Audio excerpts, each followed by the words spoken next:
Bom dia a todos, né? Hoje é dia 22 de maio, né? 2020, aula de resistência dos materiais, né? Nós vamos tratar hoje de flambagem, né? Então, a aula de hoje, né, a gente vai chegar nas fórmulas de Euler, né? De flambagem, tem um início bem conceitual, né? Que é só para entender da onde deu a origem da onde nós tivemos a origem da flambagem, né? Aquela fórmula de Euler lá.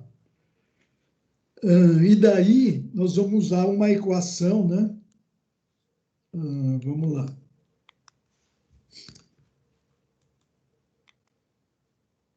Então, aqui é o que acontece na flambagem, né? Vocês lembram bem, lógico, né? Que é aquela instabilidade lateral, né? Isso, né? É apertar uma régua, você vê que ela sai do lado de onde tem o eixo de menor momento de inércia, né? Que nessa flambagem, né, em função, né, também, né, do eixo de menor momento de inércia. Ó. Você tem a régua fininha aqui, ó, você aplica a carga aqui, ela sai do lado aqui, ó, né, onde esse lado é menor, ó. Ela sempre flete, né, flamba desse lado aqui, e não desse lado aqui que é maior, né. Então, a gente sempre tem que verificar a flambagem do lado do lado do menor momento de inércia, né? Daqui ela vai sair nessa direção aqui, ó. Né? E é muito mais difícil que saia aqui, né? A não ser, muitas vezes a gente tem que verificar esse eixo também, porque a pessoa colocou um travamento aqui, ó, né? Então, se ela ela colocou um travamento lateral no pilar, o que acontece? Ela ajudou o momento de inércia, né? A não sair daquele lado. E às vezes tem situação que, pelo travamento que a pessoa fez na obra, no projeto, você também precisa verificar o outro. Entendeu a jogada? Essas jogadas, eu acho, sabe, que às vezes eu explico, né? Que nem a aula de ontem à noite de concreto armado, essa jogada que o engenheiro tem que lembrar. Isso é mais importante, às vezes, do que um monte de conta que se faz. Né? Ter essa, então, como ele travou desses dois lados aqui, então, complemento de flambagem assim diminuiu. Então, aumentou uma resistência maior. E como não tem travamento aqui, o comprimento da flambagem virou grande ainda, será que não vai, né? Será que não vai ficar pior a outro momento ali, né? Essa outra situação aqui não vai ficar mais crítica do que essa que ele já fez esse travamento lateral, né? Então, aí tem que analisar as duas situações, se foi o caso, né? Eu acho que tem que ter uma atividade que a gente tem que fazer isso. Está travado de um lado, poxa, o outro momento de inércia é maior, mas será que com o travamento no lado menor, o outro não ficou pior? Aí é só calculando, mas tem que ter essa visão, engenheiro, né? Então, aqui só representando, né? Você tem a flambagem, o que acontece? Aqui um esforço de um momento aqui e um carregamento aqui, ó, né? E aí tem essa altura X e vai ter essa deformação aqui. Então, todo o estudo de flambagem, pessoal, ele é feito em cima, né, de uma equação diferencial de uma viga. Né? De uma equação diferencial de deformação de uma viga, né? Porque existe uma equação, você tem uma viga, né? Aí você tem um carregamento aqui, ela tem uma deformação. Aqui nós estamos falando de deformação mesmo, né? A deformação dela é dessa forma. Existe uma equação, ó, que vai medindo essas deformações, ó, em função do x aqui, né? Existe, né, uma equação, que é uma equação diferencial, né, que é essa daqui, ó, né, que aqui está a equação diferencial, essa aqui, que ela dá a posição, ó, do x aqui, né? Isso é uma equação diferencial da linha elástica de uma viga, tá? Isso é uma coisa já consagrada, né? Então, e esse momento fletor em função e esse momento fletor, esse que atua aqui, ó, está em função da deformação ou deflexão da viga, né? Daquela deformação aqui. Então, o que ele fez aqui para analisar isso? Ele pegou a equação da viga, né? De uma viga horizontal, rodou e colocou e fez ela de pé, né? E fez ela de pé. Usou a mesma equação, mas colocou a viga de pé, para ser um pilar, né? Só um instantinho, deu uma esquentada que eu vou ligar o ar-condicionado. Espera aí.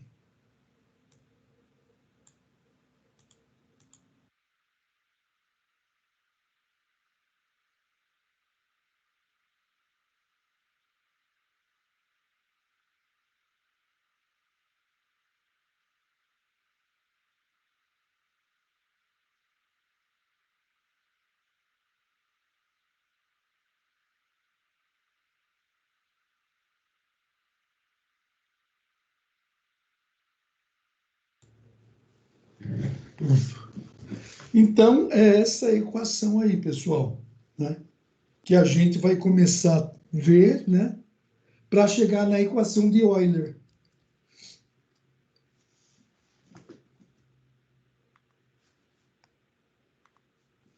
Eu estou de caneta de ponta cabeça.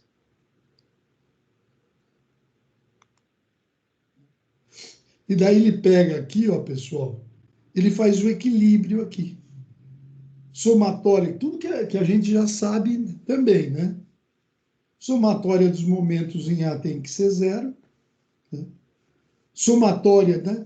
Então, daí ele pega o momento, ó, esse momento aqui, ó, e um momento causado pela carga Q, P, vezes essa deformação aqui que ele chamou de V, né? A soma dos dois tem que ter zero, senão a viga está girando, né? A soma dos momentos sempre tem que ser zero, senão a viga está girando. Daí ele somou os dois momentos que agem, né? E deu zero também, né? Deu zero e daí passou esse para lá, né? M igual, né? Para ter o equilíbrio do momento aí. Então ele começou, para determinar o carregamento crítico, ó, o carregamento crítico e a configuração deformada de uma coluna, podemos, é o que eu falei já, utilizar a equação diferencial da curva de deflexão de uma viga, que é essa daqui, né? Certo? Então, daí ele somou os dois, né? Aqui, né? E colocou igual a zero, né? Para facilitar o desenvolvimento, vamos adotar a seguinte notação. Daí ele pegou aqui na dedução da fórmula, vocês vão entender porque ele fez isso depois, ele chamou essa parcela aqui, ó, de K2 elevado ao quadrado. Ele quis. Euler quis, há 500 anos atrás. E ela ficou, então, desse jeito, ó, a equação da deformada, né? É a equação da deformada, né? A deformação em função, né? Os momentos igual a zero em função da deformação, né? Da matemática, né? É uma equação diferencial, né, pessoal? É sabido que a solução geral para uma equação diferencial é dado pela seguinte fórmula, né? Para você resolver essa equação diferencial, pessoal, deixa eu apagar tudo aqui, ó. Você usa essa fórmula aqui, ó. É a mesma coisa quando você vê, né? Vocês têm que me deixar usar isso, por quê? É porque você usa a fórmula de Bhaskara e não fica me perguntando porque você vai usar, não é? Lembra lá, quando a equação do segundo grau, x ao quadrado, ax ao quadrado mais bx mais c. Não tem o delta, né? B ao quadrado, como é que é o delta mesmo, vocês lembram? Lembra aí? Mais ou menos Não, isso 4 vezes A vezes C, eu acho. Raiz quadrada, né? ó, B ao Não, quadrado é menos mais ou 4ac, menos. né? E Isso, daí isso. tem, Isso mesmo. daí tem os Mais ou x1 e menos. x2 é igual raiz... Isso tem é mais ou mais... menos porque faz os dois, né? E daí é B ao quadrado, daí é mais ou menos raiz de delta sobre 2a, não é um negócio assim? Alguma coisa assim. Isso. Porque na fórmula é mais ou menos 4 Então, vezes A vezes. né? Então, a gente usa o Bhaskara aí normalmente. E aqui também. É isso que ele está falando aqui, ó. Se para você usa se você tem essa uma equação diferencial para resolver dessa fórmula, a equação que você usa para resolver é essa aqui, que é a Bhaskara outra lá, entendeu? Né? Se você tem, então, essa é a fórmula para resolver, né? Que usa seno e cosseno, né? E tem esses dois coeficientes C e D aqui que precisa determinar. E o K, você lembra do K aqui, ó. Esse K é esse K aqui, só que aqui é sem o quadrado, né? Então, ele vai usar essa fórmula aqui para resolver aquela equação, né? Então, naquela equação que resolve, que é essa, você tem essas duas constantes, né? Na qual C e D são constantes arbitrárias, né? É que nem, você lembra, o A, B e o C de Bhaskara? É o C e D daqui. E você vai ter que você tem que determinar o C e o D. Você vai usar o quê? Condições de contorno que a configuração da coluna nos fornece. E quais são as condições de contorno, pessoal? Isso é só acompanhar o que eu estou falando. Eu quero determinar condições de contorno para determinar o C e o D. Isso é uma coisa assim que dá para acompanhar, é só escutar o que eu estou falando. O que é condição de contorno? São condições que você vai impor em função da tua viga para determinar essas constantes.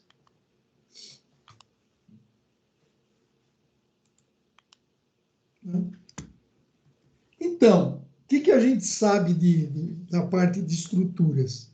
Que no apoio A e B, a deformação é zero. Não é? A nossa viga aqui, ó. Vamos fazer como se fosse uma viga para entender, né? Ou também como pode ser aqui, ó. Como se fosse o pilar que vai sofrer flambagem. Quando se aplica essa carga aqui, se ele se deformar assim, ó, ele vai se deformar assim, ó. Qual é a deformação no apoio ar, engenheiro? Qual é? É zero. O apoio deixa descer? Não deixa. Então, ó, a deformação, cadê? Ó?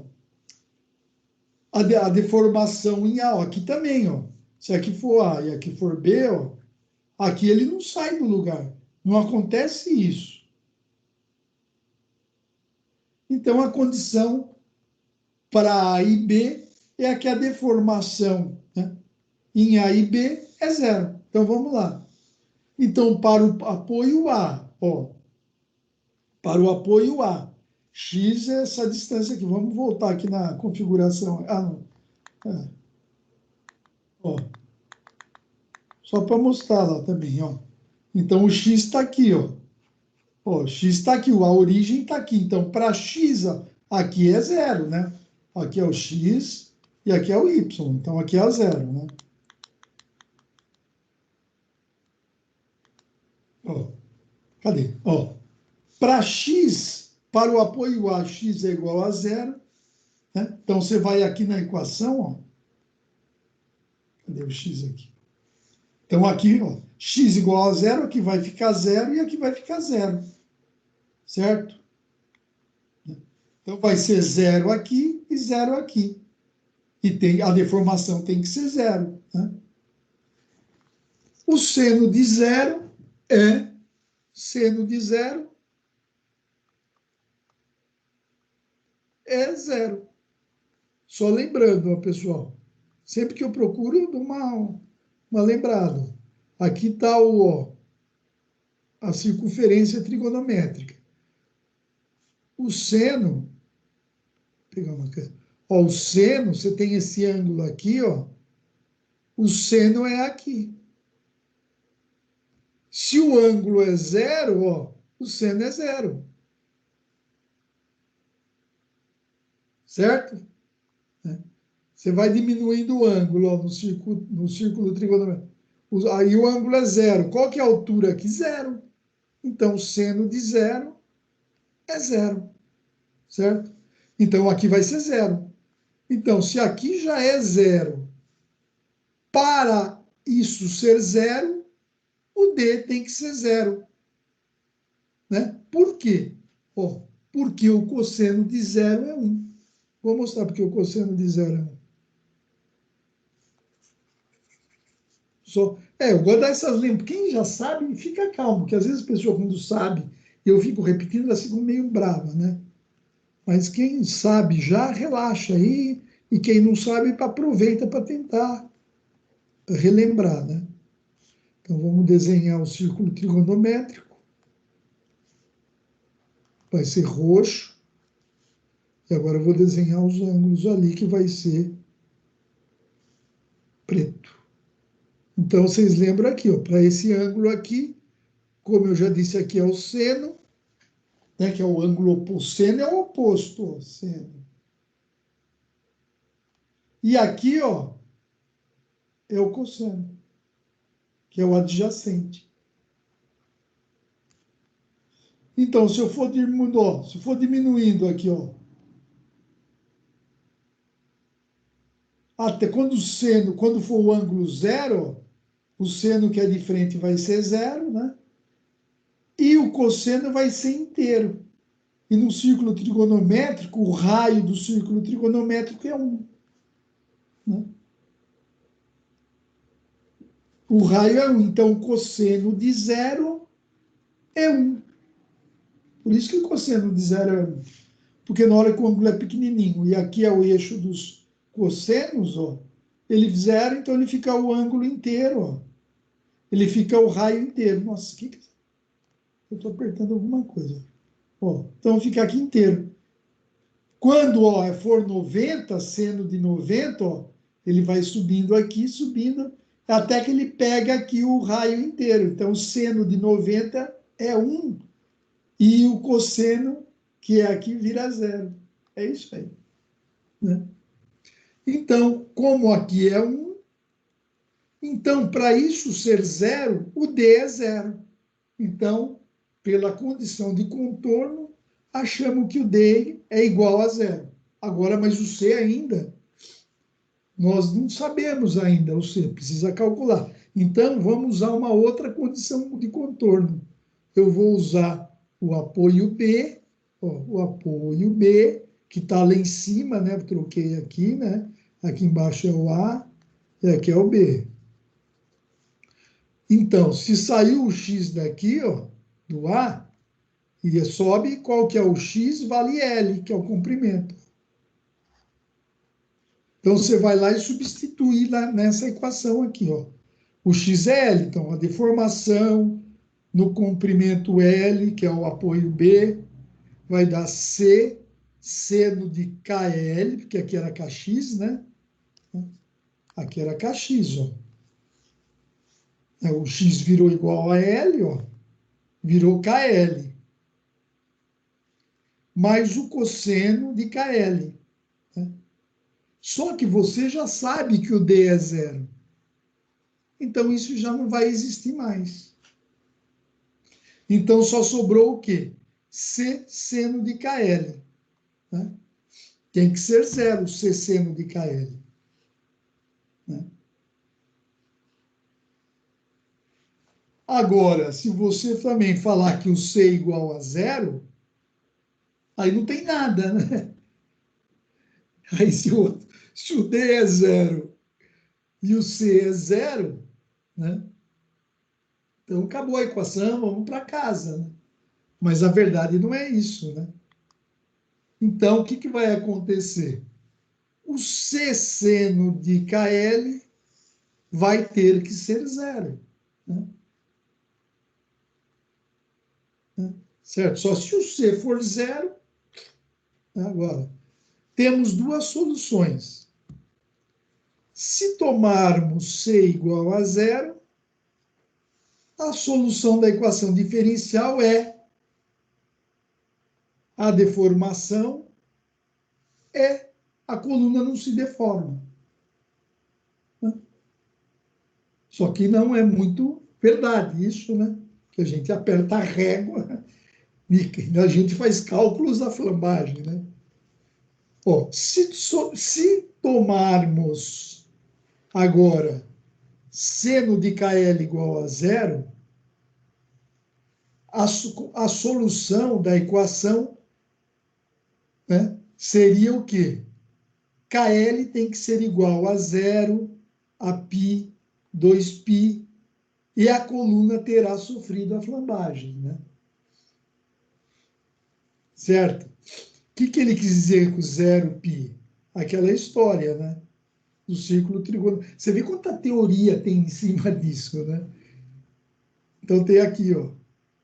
Nós sabemos que seno de zero é zero, que é esse ângulo aqui, né? E que situação ele vai ser zero novamente? Ele vai, daí o seno vai crescendo, ó. O seno é a vertical.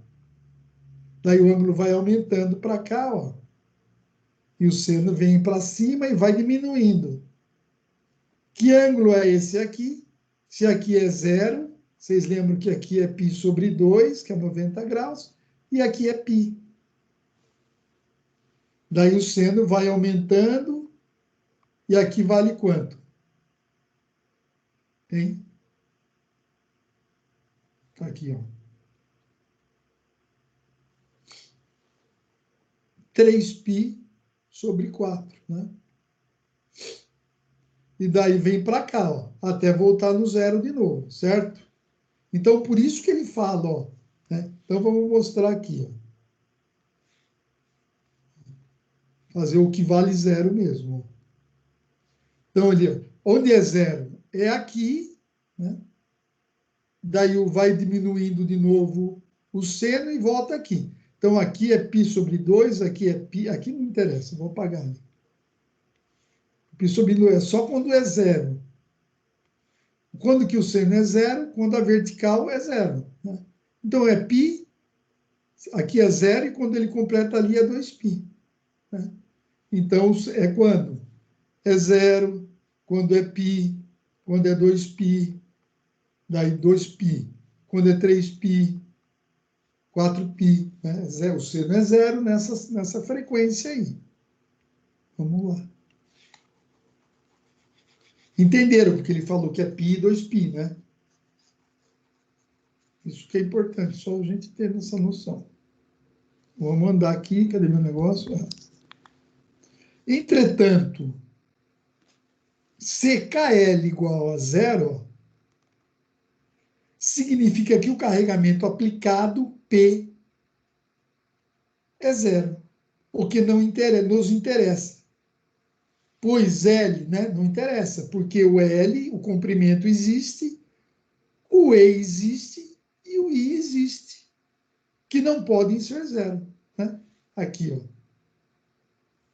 KP, não falei que K ao quadrado é igual a EI? Então, eles não podem ser zero. Né? Ele não pode ser zero. Né? Porque o comprimento, olha aqui, ó, o comprimento existe, certo? No KL aqui. E o K é isso daqui que não é zero. Né? Entendeu? Então, aqui, né?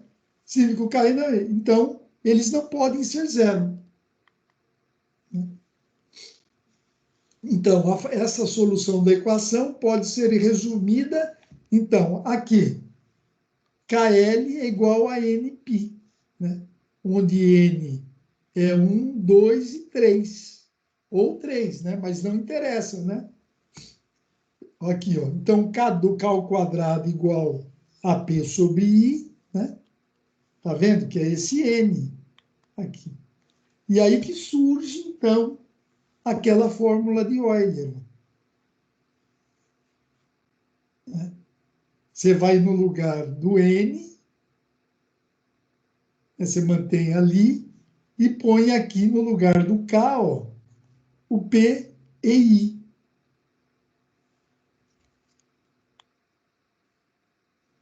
Então, a menor carga crítica da estrutura é dado quando é, porque não adianta também a carga ser muito alta se a menor já não resistiu mais, né?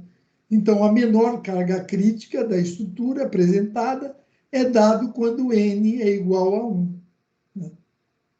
Quando N é igual a 1, então teremos a tradicional carregamento crítico, né?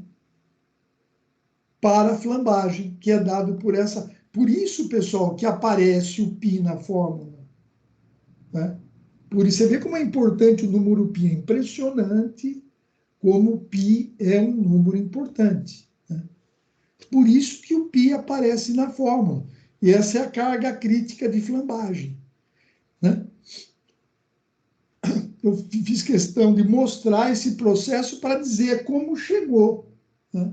Como chegou? Ele usou a equação da linha elástica, que a gente usa em viga, a deformação das vigas, né?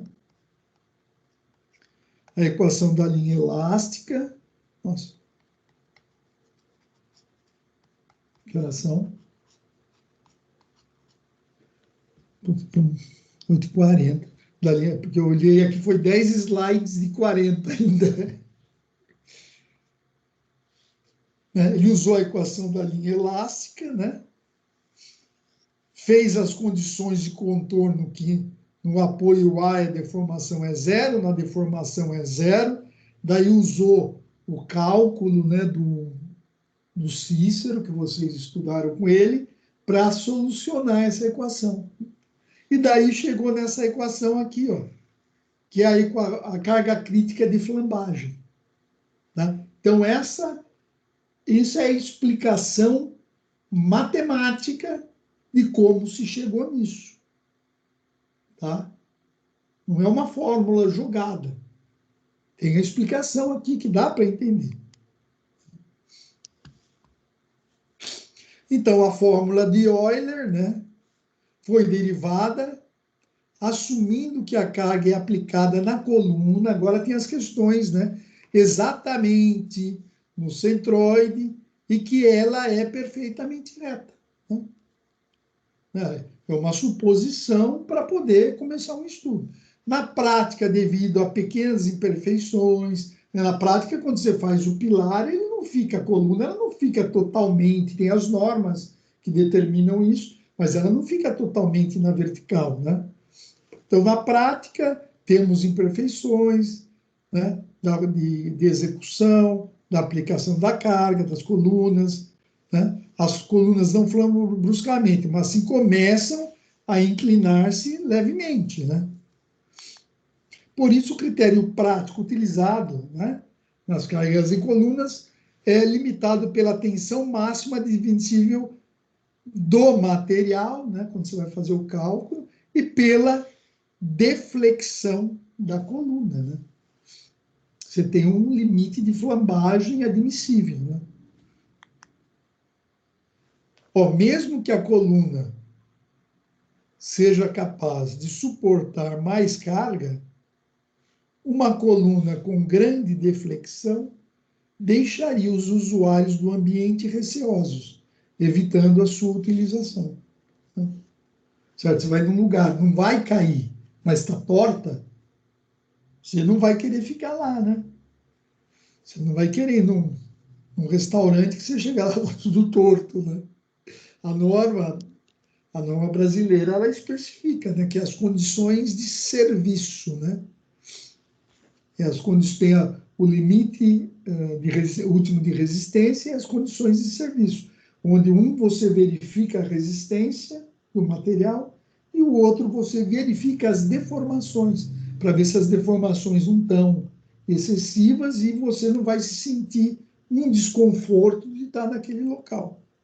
Então, você checa a resistência e as deformações, né? E aqui dá uma mostra, né, a história do comprimento de flambagem, né? Então, ele mostra o quê, pessoal? Aquela questão do N, né? Se você tem esse comprimento e a carga aplicada, né? Ó, é essa fórmula aqui, né? Deixa eu só voltar na fórmula aqui. Aqui, ó, tá vendo? Quero mostrar aqui para vocês, ó. Olha aqui, é essa fórmula que ele pôs lá. Ó, o N aqui está ao quadrado, né? Vamos voltar lá. Aqui, ó. Então, para N igual a 1, é esse. Quando você tem um travamento no meio, o N é igual a 2. Ó, o N igual a 2, ele está ao quadrado na fórmula, vira 4. O N igual a 3, você tem 3, você fez 2 travamentos aqui, ó. Então, ó, 1 aqui, 2, 3. N igual a 3. N igual a 3, 3 ao quadrado, 9. Entenderam de onde vem aquele N e para que ele serve, né? Só que daí, vamos lá, né?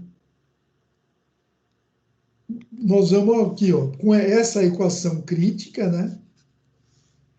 É possível notar que a carga crítica é proporcional à rigidez, à flexão EI. Olha, isso é uma grandeza que usa muito em estrutura, que é denominado, né? Eu conheço porque eu trabalho com isso, a gente chama isso de produto de rigidez. Eu acho que na nossa apostila não fala, mas na vida a gente chama produto de rigidez. Qual é o produto de rigidez dessa viga, né? O que é?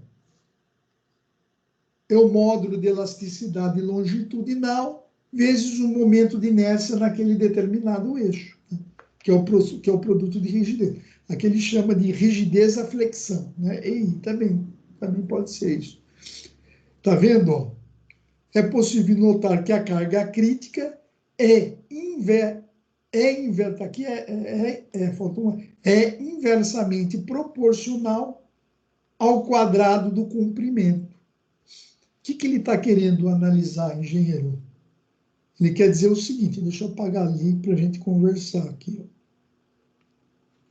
Ele está querendo dizer o seguinte, se você aumentar, né? Se você aumentar a altura do seu pilar, você vai diminuir muito, porque está ao quadrado, está embaixo. Então, esse número o quê? Vai dividir, vai diminuir. Né? Se você aumenta o comprimento, se aumenta aqui, esse valor aqui diminui. E como está ao quadrado, não é uma redução linear, não. É uma redução quadrática, né? Ele se aumenta o comprimento, a altura do teu pilar, a carga crítica diminui muito, né? Por isso que naquela foto lá tem uns travamentos, né? Se aumentou tanto que você teve que colocar vários travamentos lá. Então, vamos lá. Então, é interessante mencionar que a resistência à flambagem de uma coluna é independente da resistência do material. O que ele está querendo? Que aqui não tem a tensão de resistência do material. Né? Aqui não tem a resistência do material, tá vendo? Só tem o módulo de elasticidade longitudinal, que depende do material, mas não é a tensão dele, característica, né? Então, a flambagem independe da resistência do material. Depende mais do produto de rigidez, né? Aqui não entra a tensão. Ah, qual é a tensão, a compressão? Não influencia. Influencia mais o movimento de inércia e a rigidez, né? O produto de rigidez dele.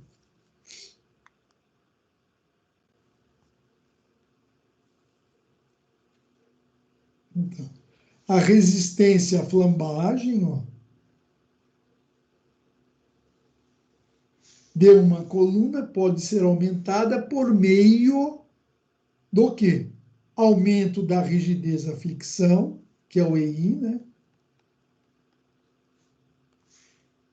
Redução do comprimento, da altura, né? Reduzir o L, do L menor, ou adição de travamentos laterais que nós vimos naquela primeira foto lá. Né? Colocou travamentos laterais.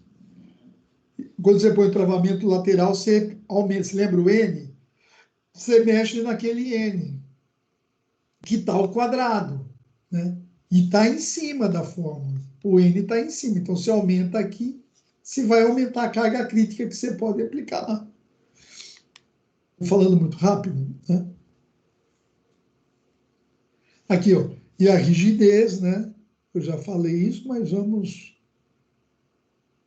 falar novamente. Ó.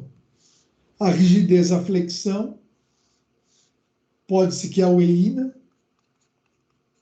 pode ser usando um material mais rígido, maior módulo de elasticidade.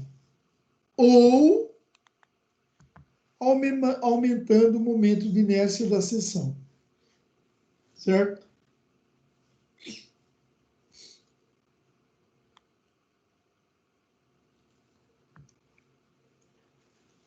O momento de inércia pode ser aumentado, afastando o material da centroide da seção transversal. Eu já mostrei aqui. Isso explica porque colunas vazadas são usualmente empregadas e mais econômicas, né? O que ele está querendo falar, né? Ele está falando assim: o momento de inércia pode ser aumentado afastando o material da centroide. Ele fala assim: você tem aqui o material, ó, a centroide está aqui, ó, né? De repente, você pode reduzir o material aqui, ó, da lateral e colocar aqui em cima. O que você está falando? Afastando da centroide. Né? Afastando o material da centroide, aqui, tirando o material aqui da centroide do lado e jogando. Que, na verdade, isso é aumentar o momento de inércia. Né? Ou daí ele fala assim, não, você pega tubo quadrado, por exemplo, que é muito usado em estrutura. Ó.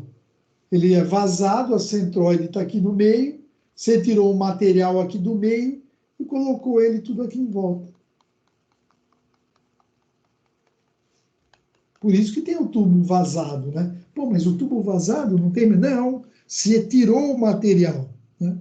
Você tirou o material daqui, ó, afastou da centroide, então você melhora o momento de inércia, por isso que usa, né? Por isso você vê os tubos quadrados, né? Que tem aqueles tubos quadrados comerciais de alumínio. Então por que não faz ele inteiro, né? Porque daí você atrapalha, né? Não adianta nada em termos de... Até porque, pessoal, até porque, como ele disse, né? Não depende da tensão de resistência do material. Depende do E, que é uma característica do alumínio, do aço, do concreto, e do momento de inércia. Né? Não adianta, não quer dizer que você tendo mais material, ele vai ser mais resistente. Né? Esse material tem que estar distribuído de forma a conferir um produto de rigidez e vezes e melhor. Né? Essa é a diferença.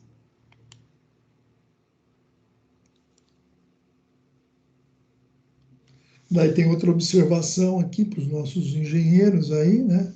Se a coluna não tiver nenhum suporte lateral, nenhum, né? Ela sempre flambará em torno do eixo principal da seção transversal com o menor momento de inércia, a régua. A nossa amiga régua. Ó, ela só flamba do lado mais fino. Opa! ela só flamba do lado de momento, onde o B é menor, ó, né? O B aqui é o menor. Aqui ela não vai flambar, ó, porque ó, a altura aqui, ó, a altura sendo maior, né? Aqui no mole ela vai, porque o B, ó, B, né? O H, a altura, né? Porque vocês lembram que o momento de inércia de uma seção do I da seção quadrada é BH ao cubo sobre 12. Né? Aqui, como quando a régua está deitada, ó, o H é pequenininho. Quando ela está de pé, o H é maior. Então, o momento de inércia é maior, aqui ela não vai flambar. E vai dar preferência, ela dá preferência para o lado da flambagem, do lado do menor momento de inércia, né? Que é aquele que tem o H menor. Qual que é o H? A espessura da régua.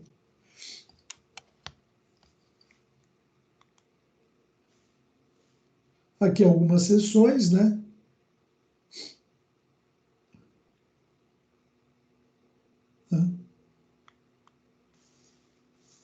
Então, a adição de travamentos laterais impede que a coluna flambe naquele ponto, né?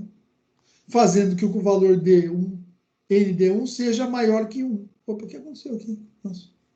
Seja maior que 1. Entretanto, é importante salientar que, dependendo do tipo de travamento, a flambagem apenas será impedida em um eixo da seção transversal, aquilo que eu falei. Você pode, né? Você pode, por exemplo, pegar a régua aqui, ó. Régua é um objeto de estudo muito grande. Você pode travar ela aqui, ó, né?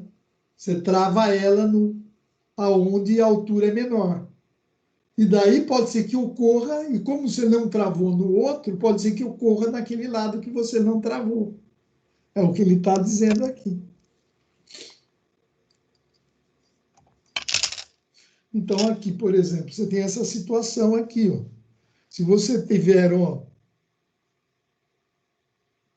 a viga engastada, ou a coluna engastada, o pilar engastado, na hora que você aplica, né? Isso, ó, está engastado, como é que ele deforma? Assim, ó. Né? Deforma que nem está nessa imagem aqui, ó. Né? E aí, qual é o comprimento de flambagem quando você tem o apoio engastado? O comprimento de flambagem, a flambagem vai ser projeta aqui, então o comprimento de flambagem vai ser esse aqui. O comprimento de flambagem, o LE, que a gente chama, vai ser igual a 2L. Entendido? Isso tem uma tabela, tá, pessoal? Tem uma tabela que dá o comprimento de flambagem para cada situação. Por exemplo, essa daqui, ó. Se você tem aqui, ó, biapoiada, né? Tua coluna está biapoiada, dois apoios simples aqui, né? Um móvel simples. O comprimento de flambagem para essa situação é esse daqui, igual a L. Para aquela lá que nós vimos que está engastado aqui, ó, o comprimento de flambagem é 2L. Isso é tabela, tá? Se você tiver, olha aqui, ó, o teu pilar tá engastado na base, na fundação, e apenas ancorado em B, se você aplicar carga, o comprimento de flambagem é esse daqui. O comprimento de flambagem vai ser 0,7 do comprimento. Isso é tabela, tá? Se você tiver os dois lados engastados, o comprimento de flambagem vai ser metade do L. Aqui é o L, né? Lógico. O comprimento de flambagem vai ser 0,5 de L. Entendeu? Então, a primeira coisa que tem que analisar é o apoio, os apoios. Quais são para verificar as condições de flambagem da coluna? É verificar as condições de apoio e colocar o comprimento de flambagem correto. Vamos seguindo. Então, aquela nossa fórmula, pessoal, o N some. O N some E aquele comprimento L que a gente usava, agora a gente põe o comprimento de flambagem e fica essa a fórmula de Euler. Certo? Entenderam isso? Quando a gente passar a adotar esses critérios de comprimento de flambagem, o N some, né? Tá tudo certo aí? Estão vivos aí, pessoal? Marcelo, tá aí acompanhando? Então, sim, professor, tudo certo. Tá dando para acompanhar? Fora aquele começo daquela equação diferencial, que também não é nenhum absurdo. Eu sei, entendo, né? Eu vejo isso há 200 anos, né? Quer dizer, eu tenho, de repente, por esse período, uma compreensão um pouco mais clara e evidente, né? A pessoa vendo agora, de repente, não fica uma coisa muito confortável. Mas é uma coisa, você fala, não, professor, eu quero entender. Fica 2 horas me mostrando aquilo, eu fico. Né? Mas é aquilo lá. Né? Então, aí nós chegamos nessa daqui, ó. Então, a carga crítica agora é o produto de rigidez, olha o pi, olha até onde aparece o pi, hein, meu? Já vi falar, um dos maiores matemáticos do Brasil, ele me disse que o pi é um dos números mais importantes da ciência, né? Principalmente exatas, né? E é um número irracional, né? Aí que coisa de louco, né?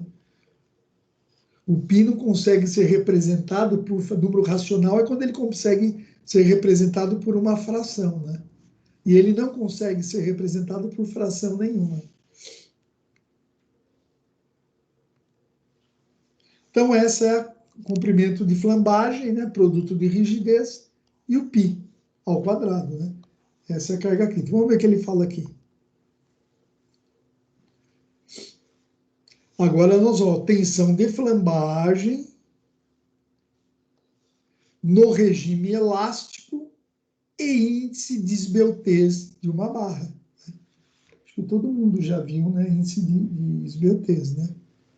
Agora que sabemos calcular a carga crítica, regime elástico, vocês lembram, né? Regime elástico é aquele que o material se deforma, se você tira a solicitação, ele volta ao estado inicial, né? Esse é o regime elástico. O regime plástico é aquele que você aplica a carga, né? Por exemplo, se essa régua, se eu tivesse atingido o regime plástico, na hora que eu a perco, eu solto, ela permanece assim. Então, ela aqui teria atingido o regime plástico. Mas como é o regime elástico, na hora que eu tiro o carregamento, né? Você pega uma estrutura metálica, ela está carregada, você tem que dimensionar ela no regime elástico, né? Porque depois, se a pessoa ela deforma, na hora que você tira o carregamento, ela permanece torta, assim, né? Aí já seria o regime plástico, né? Agora sabemos calcular a carga crítica, né? Das colunas com diferentes vinculações, já vimos isso aí. Podemos encontrar a tensão crítica. O que é a tensão, pessoal? Tensão é força dividido pela área. Engenheiro, tensão é a força dividido pela área onde ela está aplicada. Está gravando, né? Tá. Então, vamos achar a tensão crítica, né? Que é simplesmente dividindo a carga crítica pela área da seção transversal, que é isso aqui. Né? Então, o que é a tensão crítica? É a força crítica dividido pela área. Né? O que é a carga crítica? É aquele π ao quadrado EI dividido pelo L ao quadrado, que é o comprimento de flambagem. Agora apareceu a área da seção transversal. Né?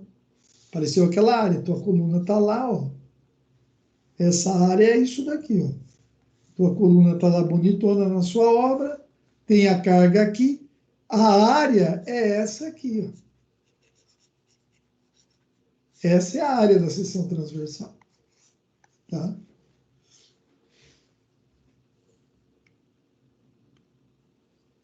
Então, vamos lá, próximo passo. Daí eu vou inventar uma coisa, né?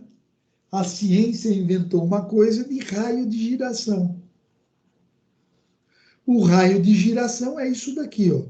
É a raiz quadrada do momento de inércia dividido pela área. Cara, qual é o raio de giração daquela pilar? Né? Aí nós vamos achar a tensão crítica em função do raio de giração. Então eu venho aqui, vou substituir o I sobre A, né, em função do raio de giração. Né? Deixa eu ver aqui. Aqui é I sobre A, né?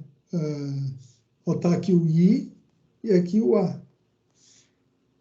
Então, se ele falou que R é igual a raiz de I sobre A, se eu elevar os dois ao quadrado, R ao quadrado é igual a I sobre A. Certo? Então, no lugar do Y sobre A, ele pôs R ao quadrado aqui. Tá? Né? Entenderam essa passagem? Ó? Se ele chamou raiz de I sobre A de R, né? Aqui não tem raiz na fórmula, certo? Aqui não tem raiz. Na nossa fórmula aqui não tem raiz. Então, eu tenho que tirar a raiz disso aqui. Então, eu tenho que tirar. Então, eu vou pegar, levar ao quadrado dos dois lados. Quando você leva ao quadrado de uma raiz, você tira a raiz, se ela for uma raiz quadrada. Então, vai ficar R ao quadrado é igual a I sobre A. Né? Então, aqui no lugar do I sobre A, ó, eu vou tirar, vou pôr aqui, π ao quadrado, ó, VZ. No lugar do I sobre A, eu vou pôr R ao quadrado dividido por L ao quadrado. Se eu, ó, sabia, mas isso é simples, né, da matemática. Se está aqui em cima, eu posso fazer isso, ó, π ao quadrado E é igual a L ao quadrado dividido por R ao quadrado. Isso é da matemática. Né? Se está aqui em cima, eu posso pôr aqui embaixo dividindo. Isso é fácil de deduzir, é extremamente fácil. Isso é uma coisa extremamente fácil. Né? Então, ficou assim. Ó. E daí eu vou fazer o quê? Ó, vai ficar π ao quadrado e, como estão os dois ao quadrado, eu vou fazer L sobre R, tudo isso elevado ao quadrado. Que é essa fórmula aqui. Que é, tá vendo? Deduzimos aqui. Que é essa fórmula que não tem aqui, né? Tudo dá para deduzir. Né?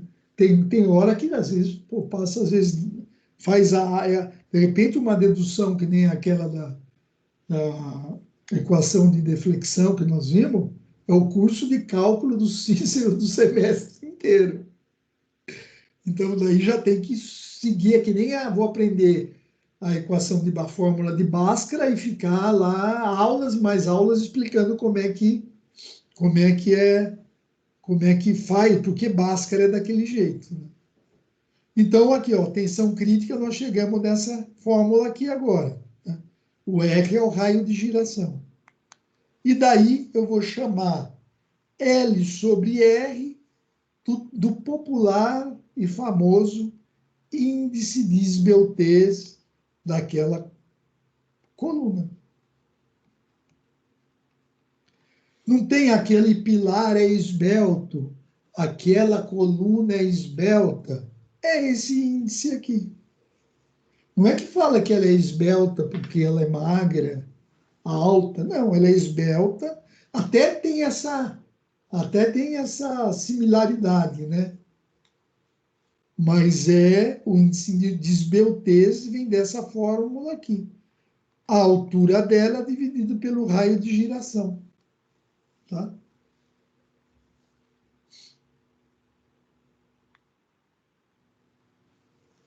Então, vamos lá. Uma coluna curta e larga, né? Uma coluna curta e larga terá um índice de esbeltez baixo e sofrerá flambagem com uma alta tensão crítica. Então, a coluna alta e baixa, larga, né? Ela é grande, né? Mas tem uma altura pequena. Então, para flambar, você vai ter que pôr uma carga muito grande. Então, o índice de esbeltez é baixo.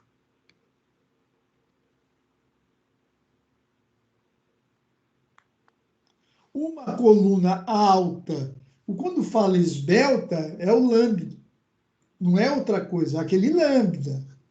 Né? A coluna esbelta é a medição pelo lambda.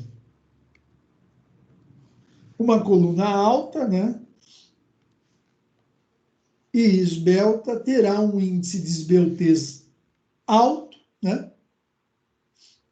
E sofrerá flambagem com uma baixa tensão crítica. Né? As colunas altas, né? Ela se flama muito mais rápido. Por isso que na foto daquela do sindicato lá, tem aqueles travamentos laterais. Né? É uma coluna alta, que ela tem um índice de esbeltez alto. Né?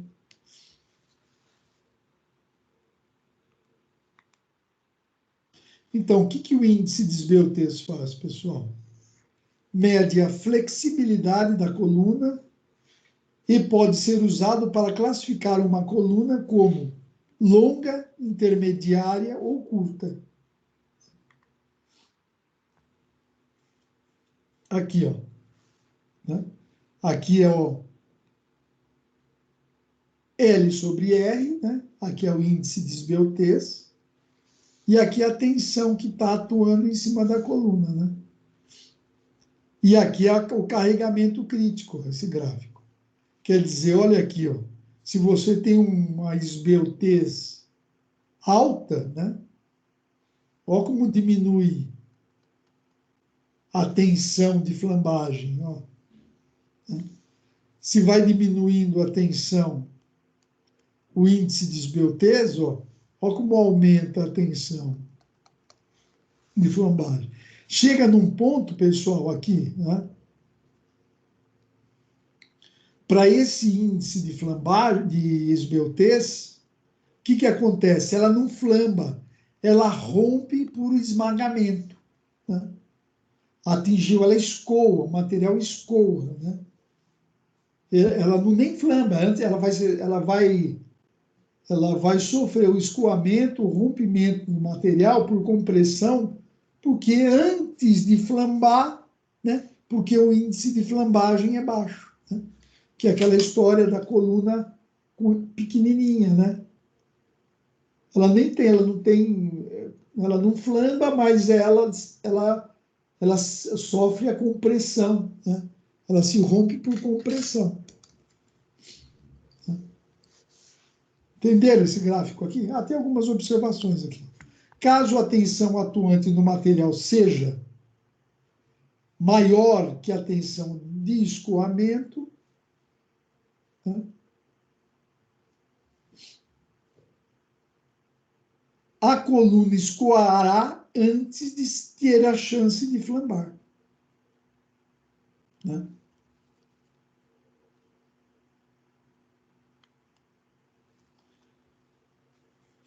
Então, para esse caso aqui, pessoal, substituindo a tensão de escoamento do material, 250 megapascal, aqui. Então, está aqui, ó. Aqui ela escoa. Ó.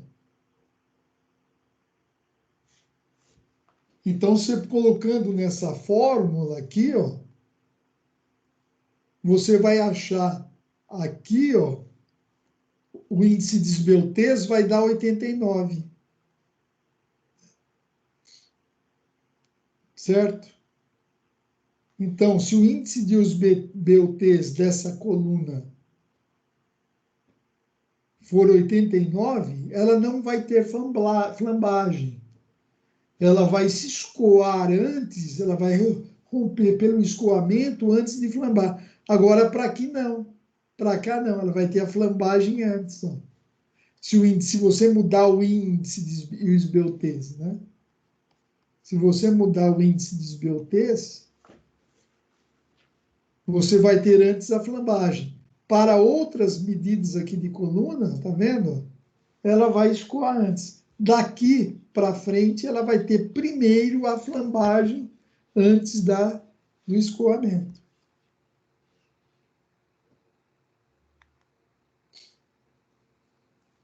Então, tem essa atividade para vocês fazerem aí. Ó, calcular, né, qual é o menor índice de esbeltez admissível para que a equação de Euler possa ser utilizada. Né? Então, você vai, então, aqui, vai colocar aqui, ó, a tensão máxima admissível é essa. Você vai achar aqui, ó, você tem foi dado aqui este, você vai pôr aqui, né? E vai determinar esse daqui. Vamos fazer aí? Tem calculadora aí, ô Laerte? Tô sem, professor. Mas eu usar o celular, vamos lá. Né? Então, vamos lá.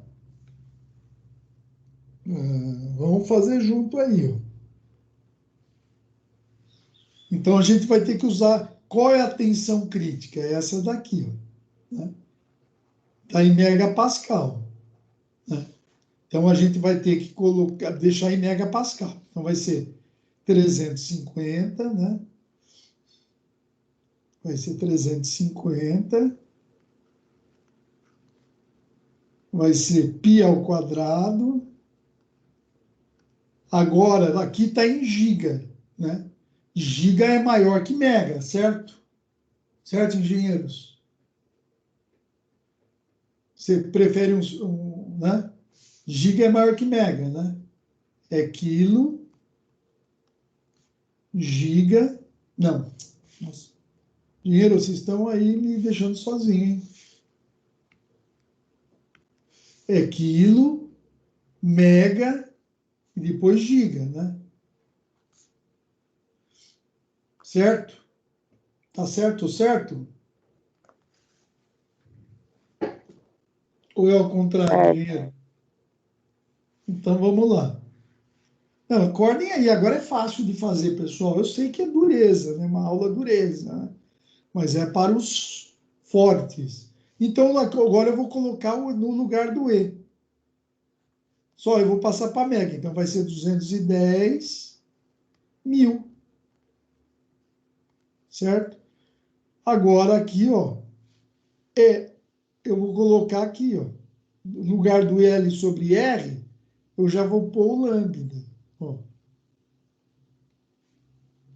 Porque o índice de esbeltez é L sobre R, certo? Né? Não é? Né? O índice de esbeltez é L sobre R. Né?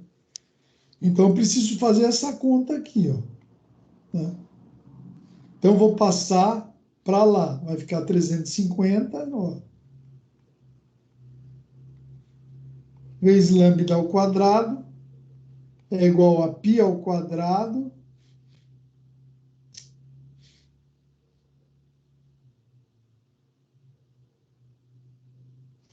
é igual a π ao quadrado, ó, vezes 210 mil. Tá a equação aqui, ó. Daí eu vou tirar o lambda aqui fazendo as contas, ó. Vou fazer a conta aí. Faça aí, quem tiver calculadora me ajuda. Π ao quadrado, né?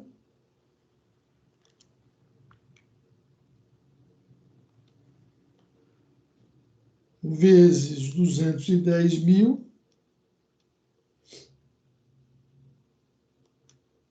dividido por 350, raiz quadrada. Então, o lambda me deu 76,9. Né? Então, aqui ó, é 76,9. Né?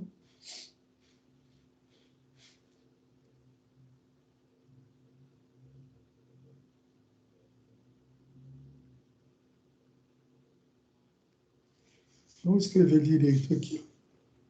Então, vai ser aqui, ó. A tensão crítica é essa daqui, de escoamento do material. Está em mega, eu vou deixar em mega. Estou fazendo essa equação aqui. O π é o π ao quadrado. O E é 210 GB, então eu vou passar para mega. Então vai ser 200, multiplico por 1000. Né? E daí eu vou dividir pelo L sobre R, que é o raio de giração, que é o índice de coeficiente de esbeltez.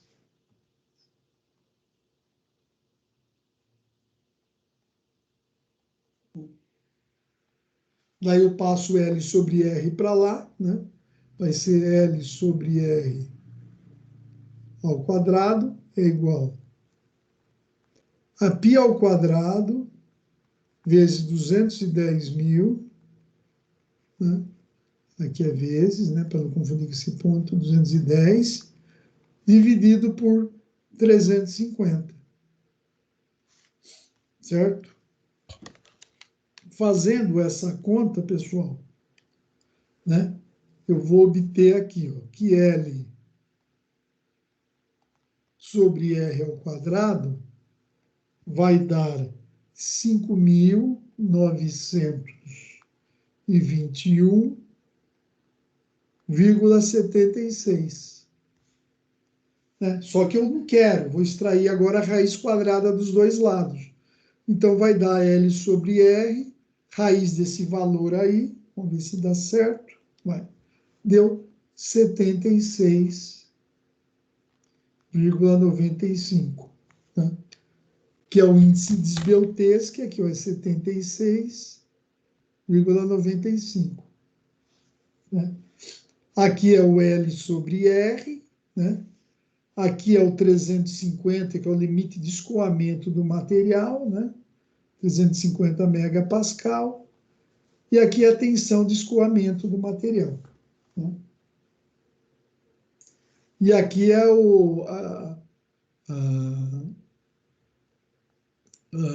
a equação, a linha de flambagem.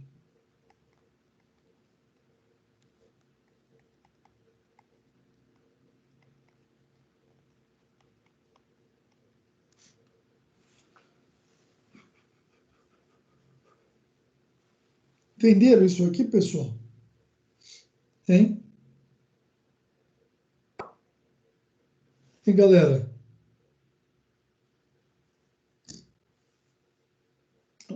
Então, por isso, por hoje é só, pessoal.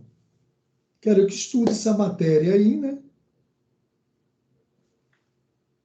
Eu quero que vocês olhem, também estou postando as resoluções das unidades também, no final de cada pós-aula, para a gente estudar para a prova, porque eu acho que só vai ter mais uma aula de resmate, porque dia 4 já começam as provas interativas, né? E daí, na semana seguinte, já começam as provas nossas, aqui que provavelmente devem ser provas online, como a outra lá também, como aquelas outras também. Para a gravação, pessoal, bom dia a todos, bom final de semana, se cuidem, e continuo mais uns instantes aqui para trocar algum tipo de informação.